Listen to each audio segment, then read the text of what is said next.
It began the day someone disappeared in the ditch. Ash Creek was a small town nobody cared about. No one visited. No one moved in.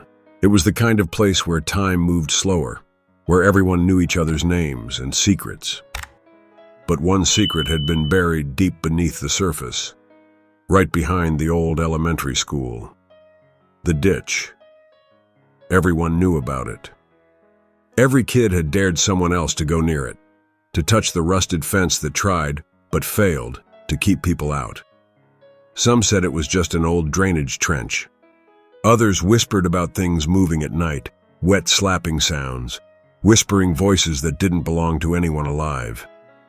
It was a legend until last summer. 17-year-old Alex Monroe had vanished after a graduation party.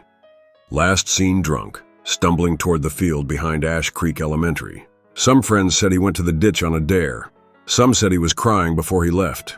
No one knew for sure, but what they did know was that he never came back, and no one ever searched the ditch, not officially. The police wrote it off as a runaway. His mother moved away 6 months later, unable to look at the back field without breaking down. His name faded into whispered regrets and stale Facebook memorials. But for Liam Carter, Alex's best friend, the story had never ended. Now it was the next summer, 1 year to the day, and Liam was standing at the edge of the ditch. "Come on, man," Carter said, glancing nervously over his shoulder. "We shouldn't be here." Liam ignored him, gripping the rusted chain-link fence tighter. The grass here was knee-high, hiding dips in the earth, old trash and worse. It smelled faintly of mold and something sour. The sun had dipped behind thick clouds, casting the ditch in shadow even though it was only 6:30 p.m. Liam's other friend, Mara, stood further back. She was silent, arms crossed, chewing her lip. "We said we'd look, right? Just look." "I'm not going in," Carter said. "We don't even know if this is where he went." Liam did. He remembered. It had been late that night. Alex had called him, crying, drunk. "I saw something," he had said. "It blinked at me, Liam. I swear." And then the call had cut out. The cops had never tracked his phone, claimed there was no signal record. But Liam knew better. He knew the last ping came from right here. He climbed the fence. "Liam, wait," Mara shouted, but he was already inside. The grass felt different here. Denser, heavy, like it didn't want to be disturbed. Each step made an ugly crunch, like stepping on something hollow beneath the ground. The ditch itself was deeper than it looked from outside. 10 feet down, filled with weeds, dirty water, broken plastic toys, rusted cans. And something else, something shiny. Liam stepped closer. It was a phone, half submerged in the muck. He pulled it free, an old iPhone, cracked screen, dead battery. But the sticker on the back was unmistakable. Alex's favorite band, The Agonies, obscure, depressing, exactly his style. He held it up, eyes wide. "Holy shit," he muttered. "It's his." Then the phone buzzed in his hand. He dropped it, screaming. Carter jumped the fence and sprinted over. What happened?" "It vibrated," Liam said, shaking. "It's dead." But it vibrated. Carter stared at the phone in the mud. Mara arrived seconds later, out of breath. "What was that noise?" The phone buzzed again, even louder. Then the screen flickered. A video began to play. The three huddled around it, barely able to see through the mud-smeared screen. The footage was grainy, static-covered, like something shot through an old camcorder. But the sound was clear. Breathing. Wet, gurgling, terrified breathing. Then a whisper. "It sees me." Alex's voice. Then the video glitched, screen tearing into green static. For a moment, just before it cut out, there was a shape in the corner. It didn't look human. Tall, spindly, bent backward like a broken marionette. No face, just folds and holes, and something pulsing where a mouth should be. Mara dropped the phone and screamed. "What the hell was that?" Liam backed away, heart pounding. "We're not done here." Carter grabbed his shoulder. "Dude, we found the phone." We saw enough. Let's call the police. They won't believe us. They'll believe that. No, Liam said. I'm not leaving without him. But he's gone, Carter snapped. Don't you get it? You want to be next? Liam didn't answer. He stared into the ditch. Something in the water moved, just a ripple. But against the stillness, it was loud. Wrong. Mara grabbed his hand. Please, let's go. And Liam nodded. But as they turned to leave, he looked back. The phone had sunk beneath the water again, and just beneath its surface, he saw an eye, watching, blinking. The nightmares began that night. Liam woke at 3:11 a.m., drenched in sweat. His sheets were tangled, damp with something that smelled faintly of moss. His room felt colder than it should have. He stared at the ceiling, trying to breathe, but his chest felt heavy, like something invisible was pressing down. In the dark, he could still hear it. The breathing, not his own. Slower, wet, guttural. He turned on the lamp. Nothing there. But on his phone, a new video had appeared, unlabeled, no sender. He hesitated, heart pounding, then tapped it. The screen flickered, then showed him the ditch. Same angle as before, but deeper now. The video moved like someone was walking underground, through a tunnel lined with rotting roots and dirt. The sound was back. It feeds on memory, a voice whispered. Not Alex. Something older.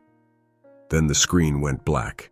The next morning, Liam showed the video to Carter and Mara. Carter immediately stood up. No, I'm done. Come on.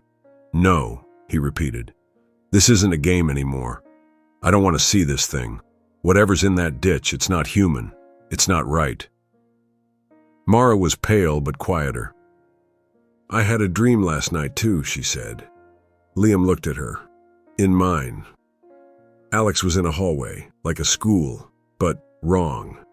The lockers were rusted, the walls bled. And he kept saying, "Don't follow me." Did he look at you? Liam asked. She nodded, but his eyes weren't his. That evening, Liam went back, alone. The fence squealed as he climbed over it. The air around the ditch felt thicker now, harder to move through. Like the atmosphere changed the closer you got. He stepped down into the ditch again. The mud pulled at his feet like hands. The phone wasn't there anymore, but something else was. A notebook. Waterlogged but legible. He opened it. Page after page of messy handwriting, as if written in panic. It showed me what I did, what I forgot, what I tried to forget. This place, it feeds on guilt. It becomes guilt. And if you don't carry any, it'll give you some. Liam flipped ahead. Drawings. Horrible, frantic sketches of twisted humanoid figures, faceless, spindly, hollow-eyed. And one recurring image. A door underground. It looked wooden, rotted, with a symbol carved into it.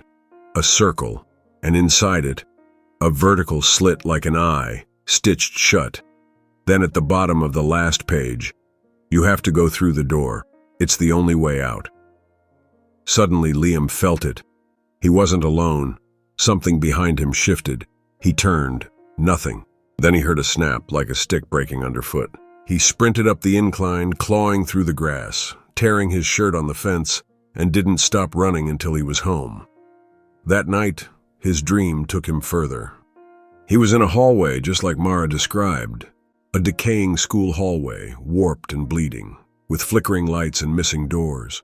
One door stood at the end, rotted, marked.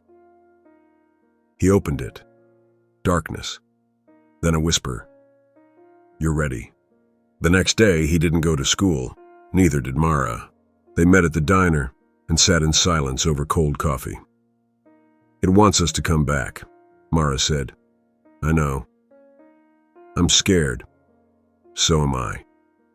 But we can't leave him there. They looked at each other. They didn't speak of Carter. He hadn't answered texts or calls. His house was locked up. But Liam had a feeling he knew where he'd gone. and it wasn't good. That night they returned. Flashlights, ropes, masks, not to fight, just to survive. This time they brought shovels too. They followed the edge of the ditch toward a dip in the field, where the trees began again, an area even more overgrown. It was there they found the boards, rotting wood. Half buried, a door, exactly like the drawing. Liam looked at Mara. She was trembling. "We shouldn't do this. We have to." He pried the boards up. The smell hit them first, like something ancient, wet, and dead. Then the dark stairs revealed themselves, descending into the earth, deeper than any storm drain or bunker should go. Liam turned on his light and started down. Mara followed. The door shut behind them on its own. The air was foul, close, breathing was a chore.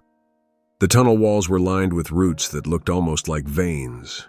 They pulsed sometimes, whispered faintly. Every now and then, they saw markings scratched into the dirt.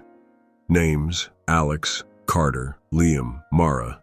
Liam's blood went cold. "This isn't a place," Mara whispered. "It's alive." They moved faster. Eventually, the tunnel widened into a room, a cavern. In the center, a chair, a school chair, and Carter, strapped to it. Eyes wide, mouth open as if mid-scream, but silent, covered in black veins, spreading from his chest to his limbs like something had rooted inside him. "Carter!" Liam ran forward. Carter blinked once, then slowly turned his head toward them. But it wasn't Carter anymore. Carter's head tilted unnaturally to the side, neck popping like dry twigs. His eyes had no color anymore, just a milky sheen that shimmered faintly in the flashlight beams. Black veins pulsed beneath his skin like ink in water. He opened his mouth, and something else spoke through him. "You shouldn't have come," Mara screamed. Liam stood frozen. "Carter?" he asked, voice cracking. The thing in Carter smiled. "He's not here anymore." He opened the door. He remembered what he buried, and I gave him a home. "What are you?" Liam whispered. The answer came in Carter's broken, hollow voice. "I'm the part of you that rots. The part you shove down and pretend never existed. I am what festers when truth is refused. I am memory with teeth." Suddenly, Carter's body spasmed, limbs jerking violently. His skin began to split. From within him, something moved, crawling up his throat, bulging behind his eyes. "Run!" Mara screamed. Liam didn't need convincing. They bolted down the nearest tunnel, hearing flesh rip and bones crack behind them. A screech echoed, wet and furious, followed by something scraping across the dirt after them. They turned corner after corner in the maze-like tunnels. Then Mara tripped. Her flashlight flew from her hand and broke against the wall. Liam grabbed her arm. "Come on." "It's coming," she sobbed. "It's in the dark."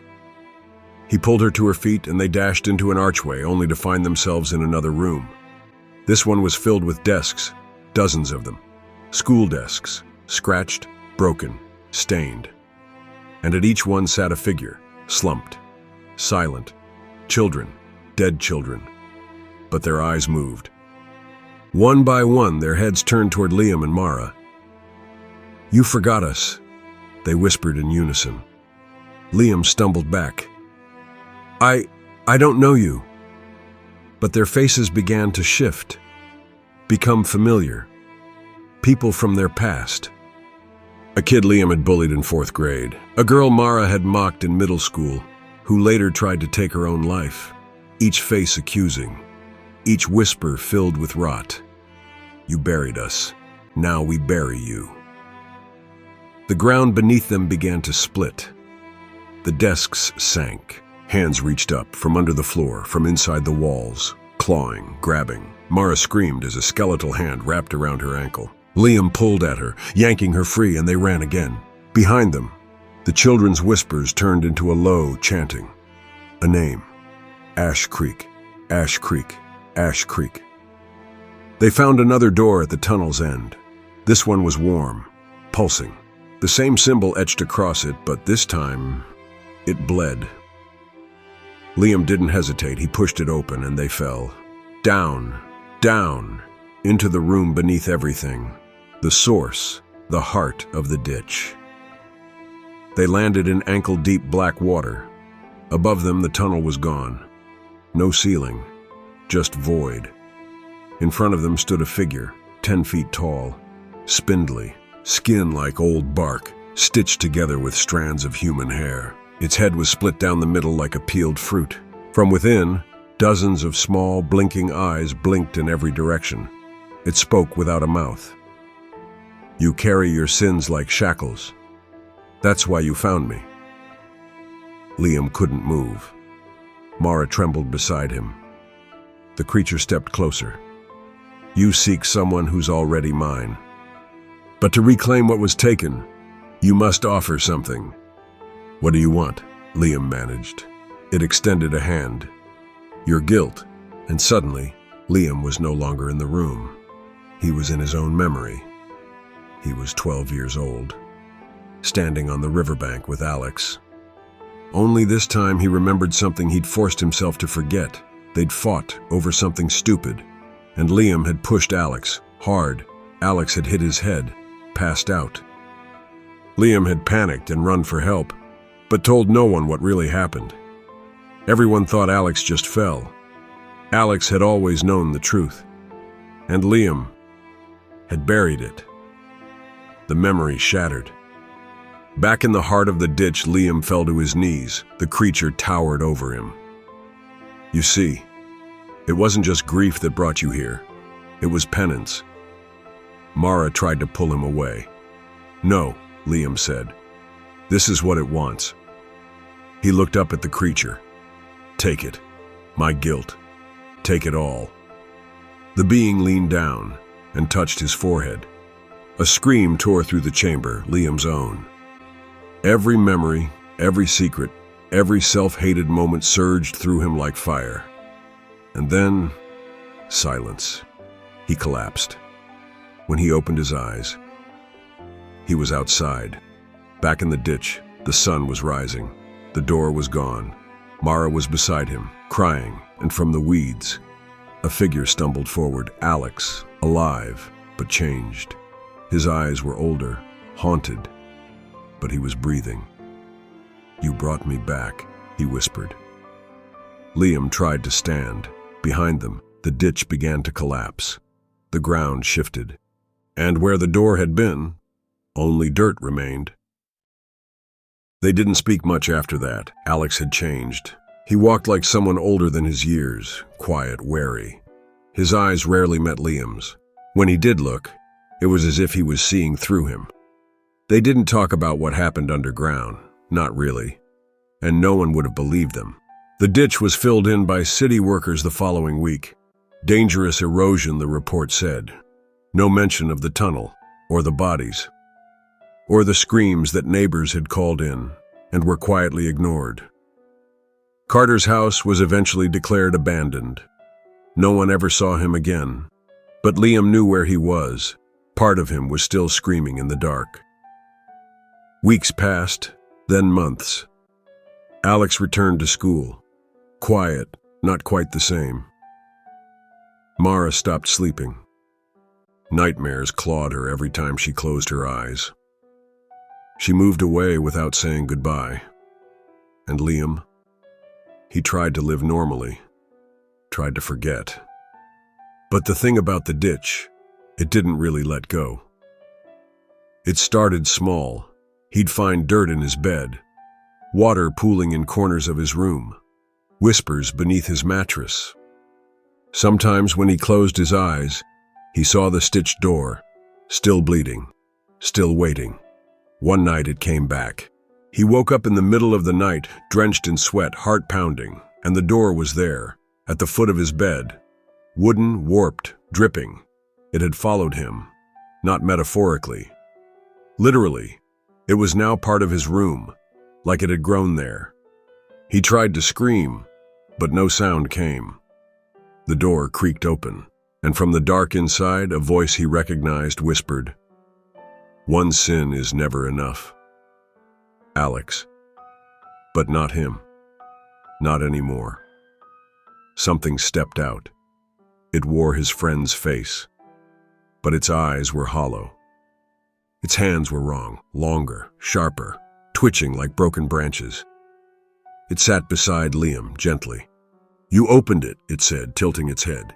"Now we stay open." The days after that were a blur. His mother found him sitting outside one morning, barefoot in the frost, dirt under his nails, eyes blank. He said nothing. Doctors called it a breakdown. They gave him pills. He stopped going to school. He stopped speaking. He would sit for hours staring at the wall, as if something there stared back. But sometimes at 3:11 a.m. he'd laugh, not like himself, like someone else was borrowing his throat. And from beneath the house, something breathed.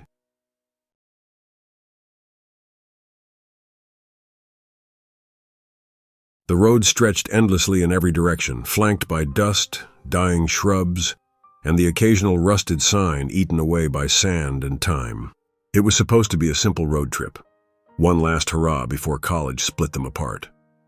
Jesse, Quinn, and Harper were three best friends who'd known each other since middle school, now barreling down the I-17 in Jesse's beat-up Ford Explorer with nothing but gas station snacks, bad music, and cheap energy drinks to keep them awake. The desert sun was dipping low, painting everything gold and bloody red. Quinn leaned forward from the back seat. "We need to stop soon. I've got to pee, and I think Harper's about to pass out." Harper, in the passenger seat, was already dozing, her head lolled against the window, lips slightly parted. "There's a rest stop in 20 minutes, Jesse said, tapping the GPS. "Exit 79. "Pretty sure that's not on the map." Quinn frowned, squinting at the physical highway guide in her lap. Jesse snorted. "The map's from 2008. Chill, the GPS says it's there." But 20 minutes later, the highway still hadn't changed. The landscape was the same. No exit signs, no signs of civilization at all. Then Jesse saw it, barely lit by their headlights. A crooked green sign, Exit 79, Ashwood Service Station, 1 mile. "See? Told you." Harper stirred awake just as Jesse turned off the highway onto the exit ramp. That's when the radio started hissing. Not static. Something else. Breathing. Wet. Rasping breathing. Jesse lowered the volume, but the sound grew louder. Then Quinn screamed, "Jesse! Stop!"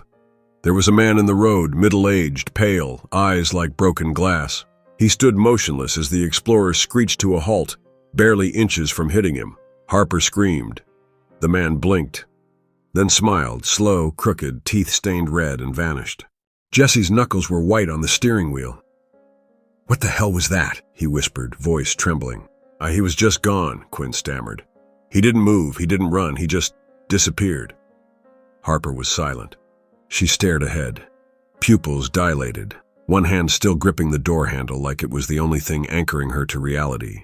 The road ahead wound through a stretch of dense, low-hanging trees, casting impossible shadows even though they were still in the Arizona desert. The air grew colder, thick. They drove in silence for nearly a mile before the service station came into view. It looked like something out of the 1950s. Dented gas pumps, a flickering neon open sign, and a small attached diner with broken windows. No lights on inside, no cars, no people. "This can't be it," Harper whispered. "This place is dead." Jesse parked hesitantly near the pumps. "Let's just use the bathroom, stretch our legs, and go. I'm not getting gas here." The moment they stepped out of the car, it hit them. The smell, like burnt meat and rusted metal. Quinn covered her mouth. "I think something died nearby."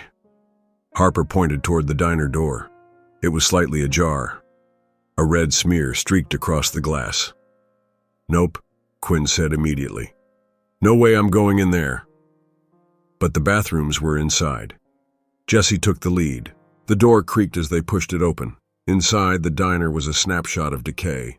Booths covered in dust and mold. A half-eaten plate of food on the counter, crawling with black beetles. The lights flickered overhead. though they hadn't seen any power lines on the way in. "Bathroom's in the back," Jesse said. The hallway leading there was narrow and pitch dark. No windows, no exit signs. Harper took a flashlight from her bag and clicked it on. They walked. The hallway seemed longer than it should have been. They passed 4 doors, each marked employees only, storage, manager, and then a 5th door, unmarked. Harper stopped. This wasn't here a second ago. The flashlight flickered. The door slowly creaked open on its own. Jesse stepped closer and shone his phone flashlight inside. There were stairs, leading down. "Guys," Quinn said behind them, "the entrance is gone." They turned. Where the hallway had opened into the diner, there was now only a wall. Solid, unbroken. What the actual...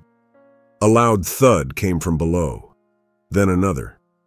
Then a voice from the bottom of the stairs. "Don't close the door." Jesse turned pale. "Did you hear that?" "No. We're not going down there," Quinn said firmly, backing up. But there was nowhere to go. The hallway had sealed behind them. No entrance, no exit, only the stairs. The air was thick now, hard to breathe. Harper shone her flashlight into the stairwell. The walls were dirt, freshly dug, wet in some places like they were bleeding. Then the voice came again, closer now. "Don't close the door, please. I can't get out if you close it." Harper whispered, "It's a trap." But Jesse was already stepping down. "If there's someone down there, we can't just leave them." "Leave who?" Quinn hissed. "No one is supposed to be here. That voice isn't human." The door behind them suddenly slammed shut on its own. A loud click locked. They were going down, whether they wanted to or not. The staircase seemed endless. And then, without warning, the stairs ended in a room. A large earthen chamber like a hollowed-out basement. Faint light bulbs hung from wires nailed into the soil. One of them flickered, illuminating something in the far corner. A person, or what was left of one. A man sitting cross-legged facing the wall. His back was hunched, skin mottled, hair patchy. His arms were long, too long, fingertips dragging in the dirt. He was humming, not a song, a rhythm. Thump, pause, thump, thump, pause. The same cadence as the knocking they'd heard earlier. Harper moved slowly, flashlight trained on the figure. "Sir?" she said quietly. "Are you okay?" The humming stopped. He turned his head and screamed, not a scream of pain. A scream like he wasn't supposed to be seen. His mouth stretched impossibly wide. Skin cracked. Blood poured down his chin. Then he charged. They bolted back up the stairs. The flashlight died halfway. Hands reached from the walls, grasping, grabbing. Quinn screamed as something clawed at her ankle. Jesse kicked at it, dragged her up. They reached the top, but the door was gone, solid concrete now. No exit. The walls around them were breathing, pulsing. Then everything went dark. They woke up in the car, engine idling, sun rising. The service station was gone. So was the exit ramp. Just endless desert again. No one said a word. Harper turned to Jesse. "Your arm." He looked down. Long, thin scratches across his forearm. Deep, still bleeding, like fingernails. They reached the top. The door was gone, solid concrete, no exit. Walls around them were breathing, pulsing. Everything went dark. Woke up in the car, engine idling, sun rising, service station was gone. Endless desert, no one said a word. Harper turned to Jesse. "Your arm, long thin scratches, deep, still bleeding, like fingernails." The car was silent except for the hum of the engine and the tires rolling over empty asphalt. Jesse didn't speak. He just stared at the road, white-knuckled. Harper sat in the passenger seat checking her phone. No signal, no GPS. Just a blinking, searching. Quinn sat in the back, hugging her knees. After what felt like hours, they passed a sign. Exit 79, Ashwood, service station, 1 mile. Again, Harper gasped. "We're back. We didn't leave." "No," Jesse's voice cracked. "We never got out." The world shifted around them. The sky dimmed even though it was morning. The road curved in a direction that didn't exist on any map. The trees that weren't supposed to be there grew denser, thicker, almost swallowing the car. The radio sputtered to life. "You're still here. Still here. You never left. Open the door." The sound of something scratching from inside the speakers filled the car, like claws on metal. Quinn slapped the radio off. "Turn it off! Turn it off!" Jesse pulled over, jumped out of the car. He was shaking. Something was moving under his shirt. He ripped it off. There were marks on his chest now. Circles, scratched into his skin with something sharp. Symbols. In some kind of language none of them recognized. They were moving, squirming. Quinn screamed, "Jesse, what's happening to you?" "I don't know," he gasped. "I don't..." Then he collapsed. They drove again, trying every road, every turn, every direction.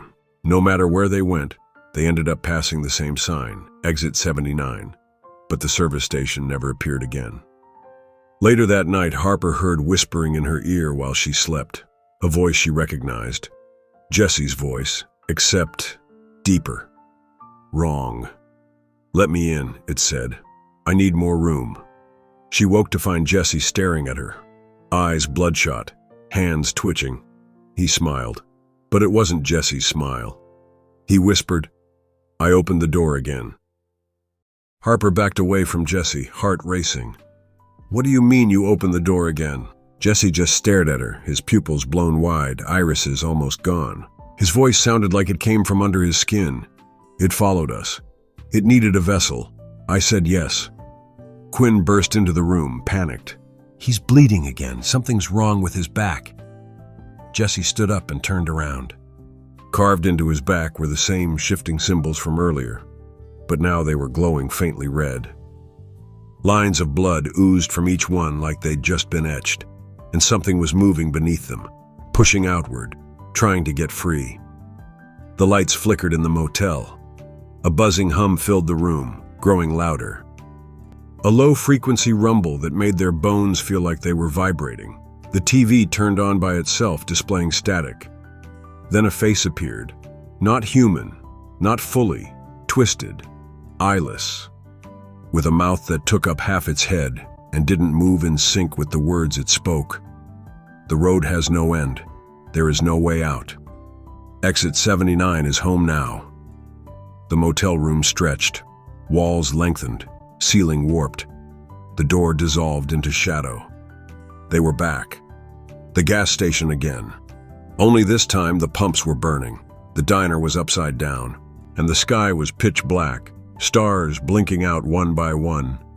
Jesse dropped to his knees. He started laughing, then screaming, then both. His body twisted unnaturally, bones cracking as if rearranging. Something inside was breaking him open. Harper grabbed Quinn's hand. "We have to leave him. We have to run. I'm not leaving him. He's not Jesse anymore." They ran, back into the desert, through the twisted trees, down endless roads that looped and repeated. Jesse's voice followed them, distant but close, whispering from every direction. "Don't close the door. Don't forget me. I'm right behind you." Eventually they woke up, back in the car, on the highway, no exit 79 in sight. But Jesse was gone. Just 2 seatbelts buckled, one missing. The doors were locked from the inside. Weeks passed. Back home, Harper and Quinn tried to return to normal life. But they both kept seeing Jesse, reflections, dreams, voices. One day Harper came home to find a note on her bed, written in Jesse's handwriting. "The road never ends. You just think you left." The lights in her room flickered, and in the corner, where the shadows were deepest, something moved.